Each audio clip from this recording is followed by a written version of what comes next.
En lo profundo de las selvas del centro de Laos, hay un sistema de cuevas que se cree contiene oro. El 20 de mayo, 8 hombres entraron en esa cueva, esperando encontrar suficiente oro para cambiar sus vidas. En vastas áreas del sudeste asiático, la verdadera magnitud de un gran desastre de inundaciones se está haciendo más clara. La misma montaña en la que entraron persiguiendo riquezas se convertiría en una trampa. Los túneles empezaron a llenarse de agua. El camino detrás de ellos desapareció, y los 8 hombres no lograrían salir todos con vida.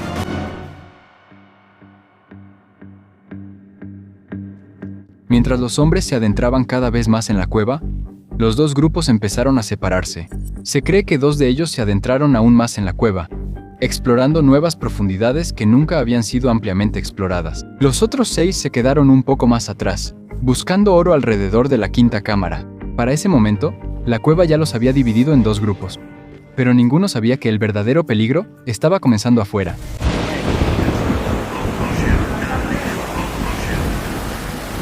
En lo profundo de la cueva, probablemente los hombres no supieron de inmediato lo que estaba pasando. No podían ver cómo el cielo se oscurecía sobre la montaña, y luego no podían ver el agua de lluvia corriendo por la montaña y regresando a las grietas y canales del sistema de cuevas. Al principio, puede haber sonado como una gota inofensiva, y luego como un pequeño goteo. Pero poco a poco, los pasajes extremadamente estrechos y angostos por los que los hombres se arrastraban empezaron a cambiar. Las secciones bajas comenzaron a llenarse primero. El agua lodosa se deslizó por el suelo, y luego subió alrededor de sus tobillos, y después alrededor de sus rodillas. Pronto, los túneles estrechos detrás de ellos se transformaron en un laberinto de espacios inundados por donde solo podían arrastrarse. Y para cuando los hombres se dieron cuenta de que la cueva no solo se estaba llenando de agua, sino que en realidad se estaba sellando, la ruta de salida ya estaba desapareciendo. Noticias de última hora en Laos, donde actualmente se está llevando a cabo una misión de rescate masiva. Ahora es como una pesadilla estar atrapado bajo tierra y no poder salir. Cuando el agua de la inundación entró rápidamente, uno de los hombres de alguna manera logró regresar hacia la entrada de la cueva antes de que la lluvia la sellara por completo. Salió de la cueva y rápidamente corrió al pueblo más cercano para alertar a las autoridades de que los demás seguían atrapados adentro. Pero para los 7 hombres que venían detrás de él, la cueva ya se había convertido en una trampa. 5 de ellos quedaron atrapados juntos en un saliente de roca rodeados por el agua de la inundación, sin ninguna salida. Se creía que los otros 2 estaban aún más adentro, más allá de la sección que la mayoría de los mineros conocía. Y en esos primeros momentos, los 7 atrapados adentro, quizá ni siquiera sabían si alguien afuera entendería dónde estaban. Estos túneles hechos por el hombre no eran complejos de cuevas populares que recibieran turistas y exploradores con regularidad. Este sistema de cuevas extremadamente estrecho era solo para los mineros de oro más valientes, y nunca se hizo un mapa de los pasadizos. El sonido del agua entrando a raudales probablemente se estaba haciendo más fuerte. Los pasadizos detrás de ellos estaban desapareciendo, y poco a poco se habrían dado cuenta de que no solo estaban esperando a que el agua pasara, estaban atrapados dentro de la montaña. No los hemos encontrado, pero la operación se está intensificando mucho. Tenemos muchas esperanzas de que todavía estén vivos. Este es Mikko Pasi. Es un buzo finlandés y es el líder en la operación de rescate para encontrar a los 7 hombres atrapados. En 2018, él formó parte del equipo internacional que ayudó a salvar al equipo de fútbol tailandés de la cueva Tham Luang en uno de los rescates en cuevas más famosos de la historia. Y ahora, él acaba de llegar a Laos para un rescate en una cueva que tiene pasadizos aún más estrechos que los de la cueva tailandesa. Comparado con el rescate en la cueva Tham Luang, son 2 escenarios completamente diferentes, diría yo. Piensa en el rescate de la cueva tailandesa. El sistema de cuevas Tham Luang tenía unos 10 kilómetros de largo. Era una cueva natural donde había cámaras de cientos de metros de diámetro. Ahora, donde estamos en este momento en Laos haciendo el rescate en la mina, primero que nada, es un entorno hecho por el hombre, así que fue excavado a mano. Es un complejo de túneles extremadamente pequeño, estrecho y complicado. No son 10 kilómetros, sino poco más de 300 metros. Mikko no era el único experto en espeleobuceo en el lugar. A medida que el rescate se intensificaba, expertos en espeleobuceo de Tailandia, Malasia, Japón, Indonesia y Australia volaron a Laos para ayudar con la misión de rescate. Muchos de ellos también participaron en el rescate de la cueva tailandesa en 2018, pero esta vez no estaban lidiando con un sistema de cuevas naturales masivo. Muchos de los buzos eran demasiado grandes para pasar por las estrechas grietas de esta cueva en Laos. Así que, con este nuevo desafío añadido, realmente solo quedaban unas pocas opciones, y ninguna de ellas sería fácil. La primera opción era la más segura: sacar toda el agua con bombas. En teoría, Los rescatistas podrían colocar bombas cerca de las secciones inundadas y comenzar a sacar el agua de la cueva. Desde ahí, las mangueras podrían llevar el agua de regreso hacia la entrada o cuesta abajo, lejos de la mina. Si el nivel del agua bajara lo suficiente, los pasadizos estrechos podrían empezar a abrirse de nuevo. Los hombres atrapados no tendrían que sumergirse y podrían salir arrastrándose por el mismo camino por el que entraron. Pero este método solo funcionaría si las bombas pueden sacar el agua más rápido de lo que entra en la cueva. Y durante la temporada de monzones, eso es extremadamente difícil de lograr. La segunda opción sería mucho más peligrosa: enviar buzos al interior. En un rescate de cueva normal, los buzos pueden llevar los tanques de oxígeno en la espalda, pero en esta mina, algunas secciones eran tan estrechas que los tanques tenían que ser empujados adelante o arrastrados detrás, ya que los buzos tenían que exhalar solo para poder pasar por ciertas secciones. Obviamente hay una sección en particular de 20 a 25 metros que sigue siendo increíblemente estrecha y completamente sumergida, y esa es el área en la que necesito concentrarme. Y luego, la tercera opción sería encontrar otra forma de entrar. Los equipos de rescate comenzaron a buscar posibles entradas laterales, conductos de aire o grietas que pudieran conectar con las cámaras más profundas donde los hombres podrían estar atrapados. Pero eso era una apuesta en sí misma. En un sistema de cuevas sin un mapa confiable, cada abertura podría ser un callejón sin salida. E incluso si encontraban otra ruta, todavía tenía que ser lo suficientemente ancha, estable y segura como para traer de regreso a los hombres exhaustos. Pero sin importar qué plan eligieran los rescatistas, había una amenaza invisible que se volvía cada vez más peligrosa con cada hora que pasaba. Oxígeno. Mientras más tiempo permanecieran atrapados los hombres, más peligroso se volvería el aire dentro. Y para que te des una mejor idea de algunas de las aberturas más estrechas, estamos hablando de 23 pulgadas aquí. Eso es de este ancho. Sabes, ni siquiera yo puedo pasar por ahí, solo para que te des una idea. Afuera de la entrada de la cueva, se estaba formando una especie de aldea. Las familias esperaban cerca de la entrada para recibir noticias, mientras los equipos de rescate y los buzos internacionales planeaban su primer movimiento. El equipo de rescate ya había instalado bombas para intentar drenar parte del agua, pero decidieron que tendrían que enviar buzos de todas formas. Los primeros buzos entraron a la cueva el domingo 24 de mayo. Su visibilidad era nula sin las linternas. El agua estaba turbia. Los túneles eran estrechos, y a diferencia de una cueva natural con grandes cámaras y pasajes predecibles, esta mina había sido excavada a mano en cualquier dirección que los mineros siguieran la veta de roca. De hecho, uno de los mayores riesgos con los que estamos lidiando está justo en la cámara 1. El acceso a la cámara 1 es bastante estrecho, es increíblemente estrecho.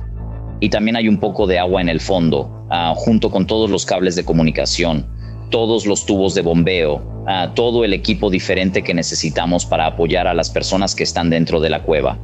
Pero esta no era el tipo de misión en la que podían entrar una vez e inmediatamente llegar a los hombres. Durante los siguientes días, los rescatistas tuvieron que luchar contra el agua lodosa, túneles estrechos, poca visibilidad y un sistema de cuevas que ni siquiera estaba completamente mapeado.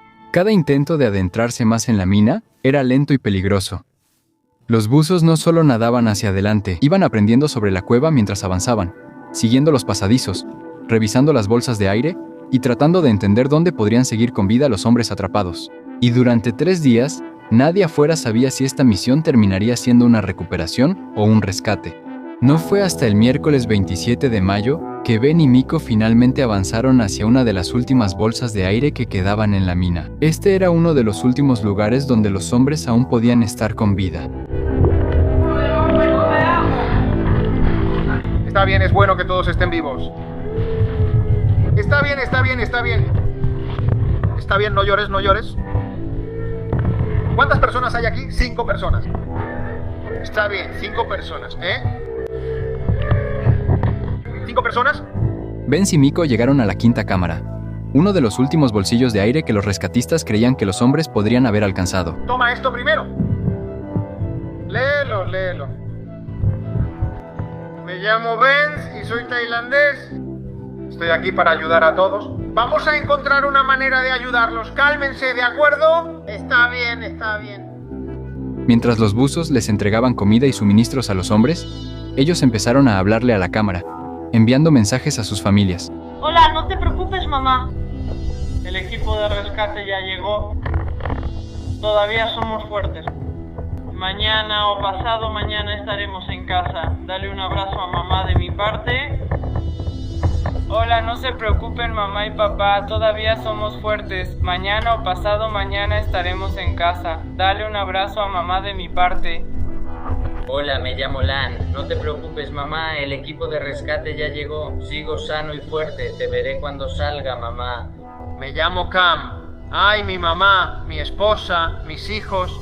No se preocupen por mí, ya han llegado. Mañana o pasado mañana saldré, mis hijos. Aguanten, manténganse fuertes allá. Hola, mamá, estoy a salvo. En 2 o 3 días saldré para verte. No te preocupes, tengo energía y estoy muy fuerte. Por un momento, se sintió como un milagro, pero la parte más difícil aún estaba por venir. Ben y Miko tuvieron que darse la vuelta, volver a bucear por los mismos túneles inundados y elaborar un plan para llevar a los 5 hombres que acababan de encontrar de regreso con sus familias. Después voy a bombear el agua para bajar el nivel y entonces podrán salir caminando. Sí, podemos. Está bien. Por ahora descansen un poco. Volveremos. Miko y Benz finalmente lograron atravesar la larga red de pasadizos y regresar a tierra firme. Y cuando le contaron al equipo de rescate lo que habían encontrado, toda la misión cambió en un instante. Es el milagro que todos esperábamos, pero temíamos nunca ver. 5 hombres dentro de una cueva inundada en Laos, varados durante una semana, encontrados llenos de lodo, exhaustos pero vivos. Pero lo que esperaban encontrar eran cuerpos cuando entraron ahí. Y cuando vieron esos 5 rostros sonriéndoles en la oscuridad, hubo sonrisas, euforia, pero también lágrimas. Los hombres estaban débiles, hambrientos, y habían estado sentados en la oscuridad por más de una semana. Eso hizo que la primera parte del plan fuera simplemente mantenerlos con vida donde estaban. Los buzos les llevaron agua, comida blanda, sales de rehidratación oral y suministros médicos básicos. Pero incluso eso tenía que hacerse con cuidado. Después de pasar tanto tiempo sin comer, no podían simplemente comer todo de una vez. Tenían que recuperar su fuerza poco a poco mientras los rescatistas trabajaban fuera de la cámara. Pero esperaban poder bombear el agua fuera de la cueva y que los mineros pudieran salir caminando y gateando. Pero si el agua no bajaba lo suficientemente rápido, el plan de respaldo era aterrador.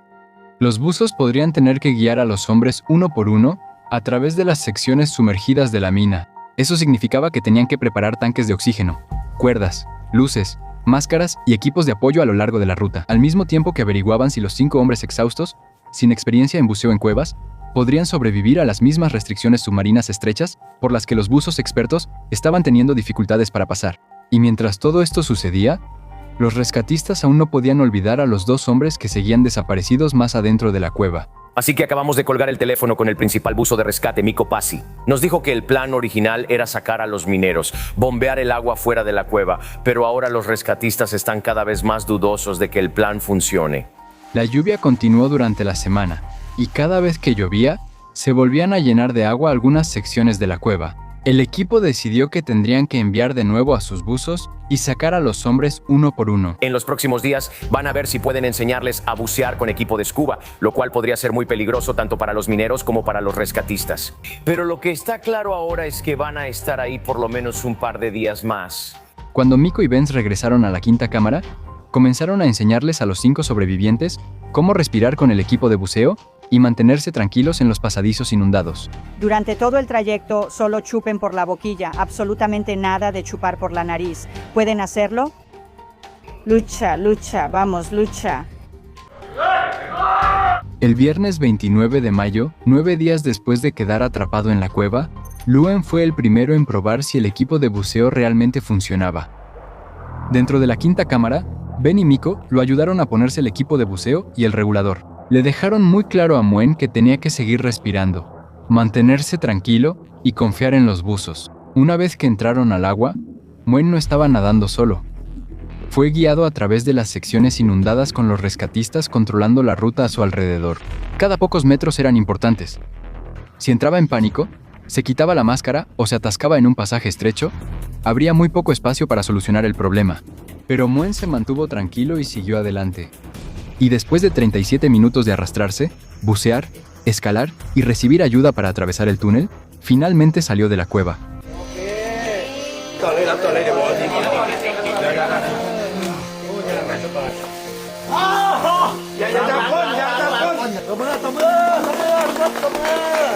Cuando Muen salió de la cueva, todo cambió. Por primera vez, los rescatistas tenían pruebas de que su plan podía funcionar. En cuanto a los otros 4 mineros de oro que han sido localizados y los 2 que aún siguen desaparecidos, es otra noche en la oscuridad. El plan era regresar al día siguiente y repetir el mismo proceso con los otros 4. Pero después de que White fue sacado el viernes, los hombres restantes tuvieron que pasar una noche más dentro de la cueva, esperando en la cornisa de roca mientras los rescatistas se preparaban para el siguiente intento. ¿Podemos preguntarles sobre los otros 4 cuál es su condición y cuál es el cronograma para sacarlos? ¿Va a suceder cuando haya luz del día? Bien, 4 de ellos ya empezaron a tener algunos problemas de salud. Algunos de ellos tienen problemas estomacales, algunos tienen problemas en la piel y también la piel de sus manos y pies tiene problemas porque han estado en un área húmeda durante mucho tiempo. Esa noche, los 4 hombres restantes intentaron dormir dentro de la quinta cámara, sabiendo que no podrían dormir ahí por mucho más tiempo. Al día siguiente, el equipo de rescate se reunió afuera de la cueva a las 9 de la mañana. Y el plan tentativo era entrar y sacar a los 4 sobrevivientes confirmados uno por uno. El nivel del agua dentro de la cueva había bajado más de lo esperado, así que los rescatistas creían que esta era una de sus últimas oportunidades para sacar a los 4 hombres con vida. Pero mientras los rescatistas se ponían su equipo de buceo y se preparaban para volver a entrar en la cueva, sucedió lo absolutamente inesperado. Los 4 hombres salieron de la cueva por sí mismos.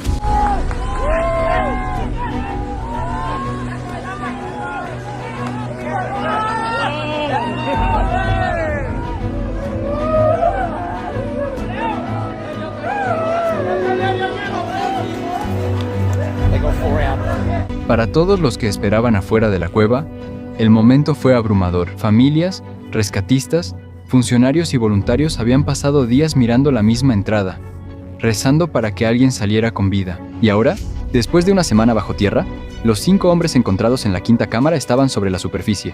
Pero incluso en ese momento, la misión no había terminado. Todavía faltaban 2 hombres en algún lugar más profundo dentro de la mina. Y mientras 5 familias acababan de recibir la noticia por la que estaban rezando, otras 2 seguían desesperadas por respuestas. Creían que había una sexta cámara, aún más profunda en la mina. Quiero decir, existía la posibilidad de que este fuera el único lugar en la mina que no habíamos revisado, donde los 2 mineros perdidos aún podrían estar.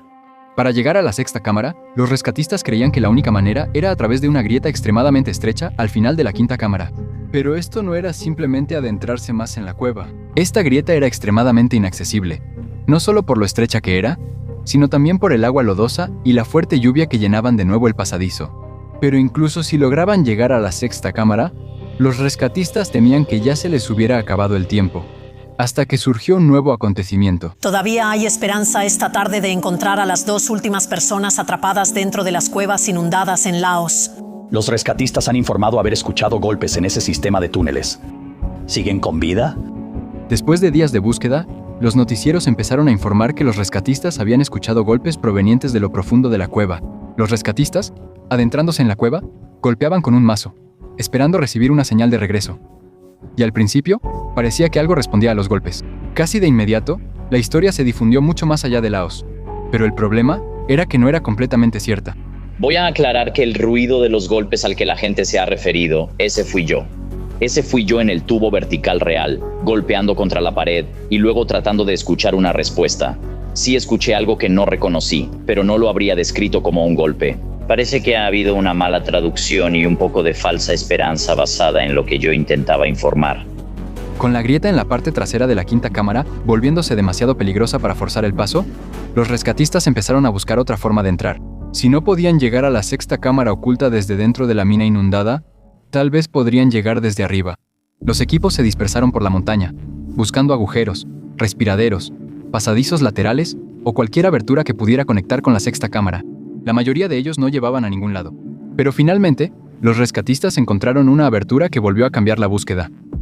Era un conducto vertical que descendía más de 60 metros directamente hacia el interior de la montaña. El buzo de cuevas Josh Richards fue quien descendió por este profundo conducto de aire, con la esperanza de encontrar una entrada a la sexta cámara. Pero cuando llegó al fondo, a unos 70 metros bajo tierra, resultó ser otro callejón sin salida. A estas alturas, incluso el mejor de los casos empezaba a ser difícil de creer.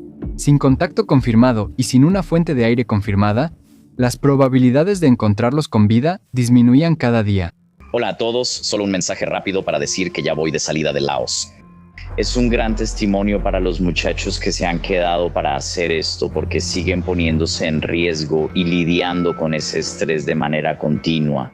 Incluso cuando esos expertos se retiraron, los equipos locales de rescate se quedaron, continuando la búsqueda en la montaña para encontrar otra posible entrada. Pero para este momento, ya habían pasado más de 2 semanas desde que esos 2 hombres entraron a las cuevas, y sin señales de vida, las probabilidades de encontrarlos se estaban desvaneciendo. Y luego, el sábado 6 de junio, la búsqueda de los 2 últimos mineros desaparecidos fue oficialmente cancelada. Pero incluso entonces, nadie sabía dónde estaban los 2 últimos hombres. Podrían haber quedado atrapados en la sexta cámara. Podrían haber muerto en algún lugar más profundo de la mina inundada. Pero también había otra teoría. Algunos se preguntaban si los 2 hombres habían escapado cerca del inicio de la inundación, antes de que los rescatistas entendieran completamente quiénes faltaban. Debido a que entrar a la mina era ilegal desde el principio, estos 2 hombres podrían haber tenido demasiado miedo de presentarse y decir que ellos eran los que estaban en la mina. Si esa teoría fuera cierta, los hombres que todos estaban buscando en realidad nunca estuvieron dentro de la cueva. La misión finalmente terminó con la misma pregunta que se habían estado haciendo durante días. ¿Dónde estaban los últimos 2 mineros?